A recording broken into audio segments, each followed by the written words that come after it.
যখন কোন বান্দা সূরা ফাতিহার একটা করে আয়াত বলে আলহামদুলিল্লাহি রাব্বিল আলামিন, কালীশুরি গেছি যে আল্লাহ জবাব দিয়ে বলে কালীশুরিও দেখলাম যে মানুষ বান্দা বিষ তুই আমার নিতেছে শুধু প্রশংসা করলি। আর রিক্সায় করে রহমানির রহিম যখন বলে আল্লাহ বলেন চারিদিকে শুধু পানি আর পানি। মালিকি ইয়াউমিদ্দিন যখন বলে আল্লাহ বলেন মাজ্জাদানি আবদি।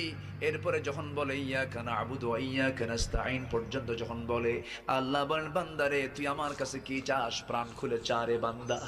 ইহদিনাস সিরাতাল মুস্তাকিম থেকে শুরু করে নিয়া ওয়ালাদ-দাল্লিন পর্যন্ত যখন বান্দা বলে তখন আল্লাহ বলেন বান্দা নামাজের মধ্যে এমন প্রেমের খেলা খেললি বান্দা, তুই যা চাইলি সব আমি আল্লাহ কবুল করলাম। ওই বান্দা যখন রুকুতে যায় আল্লাহ তখন অস্থির হন। ওই বান্দা যখন সিজদায় যাওয়ার জন্য প্রস্তুতি নাই, সমস্ত ফেরেশতাকে ডাক দিয়ে বলেন ও ফেরেশতারা, এই বান্দাগুলো আমাকে দেখলো না, রাসূলকে দেখলো না, কোরআনকে দেখে হাদিসকে বিশ্বাস করে আমাকে খুশি করার জন্য তার সবচেয়ে সম্মানজনক